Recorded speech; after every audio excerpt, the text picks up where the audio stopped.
Hey everyone, welcome to my vlog. And for today's video, I'm so excited to be embarking on this journey. I'm heading to Barangay Kamanhak to interview someone who's truly special. It is a member of the very first graduating class of Kamanhak National High School.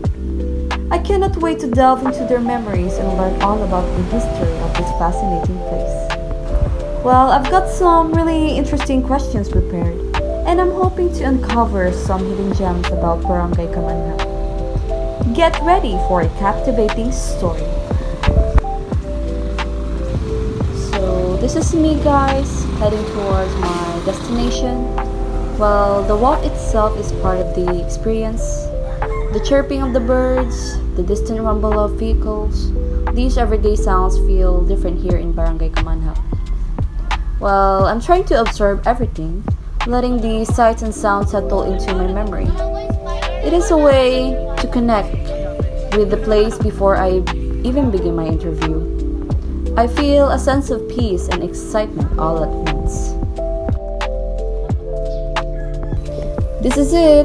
I finally arrived, a house which holds within its walls a treasure trove of memories.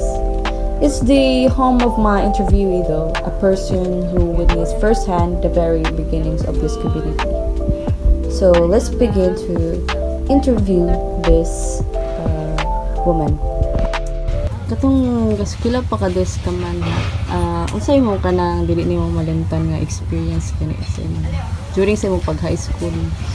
Ako, dili ko, wala akong matawo din sa Kamanhak. Sibulan ko. Unya, sa sibulan po ko ga-eskwela. Kay, ang kuan ko din sa Kamanhak, wala pa may kuan ng elementary, ako ng grade 6, ba? Mora grade 4 ato man. Kani eskwela din sa Kamanhak. Pero unsay mga kanang experiences nimo nga di nimo malimtan di sa Kamanhak, like nakay mga nahilbalan ani nga lugar Dinhi sa Kamanhak, sumala sa nahibaluan gyud nako nga kining Kamanhak nahingalan ni og Kamanhak tungod kay sa panahon sa mga Katsila daghang mga langgam nga nianhi. Kay kini magong lugara kuan na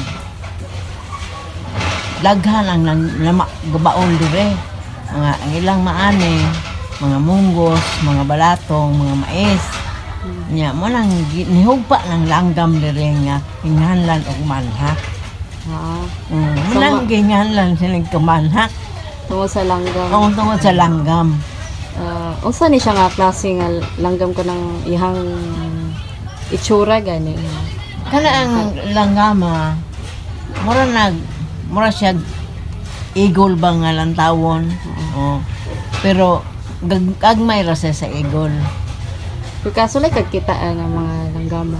Nakakita ko ana picture. Kay gi picturean man gud ni sa una pang mga kapitan sa Kamanhak. Sige. Yung last na nga question is kanang sa gani ang kanang piyesta gid dili unsay pizza unsa Ang patron ko diri sa Kamanhak, San Vicente Ferrer. Unya, kanang San Vicente Ferrer, iyang kuan, pista ko na Abril 5.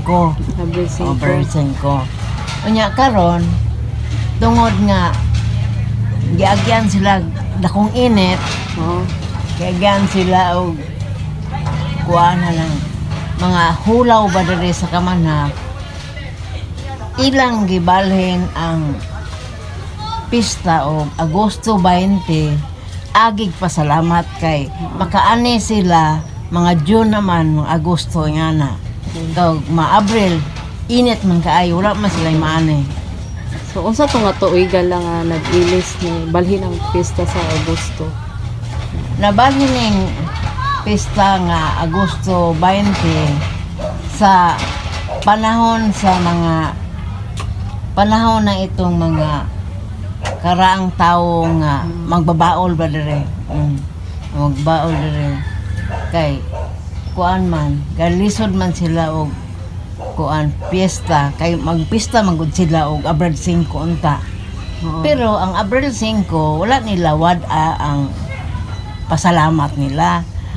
Di kuan ra gyapon nila ang piyesta, pero ang ila kong pagpakaon Agosto. Kay mamay ila ikaani og mga balato, mga munggos, mga mais ingo ana. Sige ko nagyapon sila selebrasyon sa Abril 5. pero ang kaon Ang kaon ato na Mana pinakadako nga pista sa- kinadakan na nga pista. Maagi pasalamat mo nila. Oo. Mm. Sige. Salamat sa impormasyon lang akong read na mahibalaan. Well, I say wow. What an incredible interview. I just spent the last minutes talking with this woman who lived right here in Barangay Kamanhak for an amazing 50 years. So, she shared so many valuable details and fascinating stories, giving me a real insight into the history of this place. So, this is me walking away feeling completely inspired and energized. Thanks for joining me on this journey, and I'm heading home now, buzzing from the experience.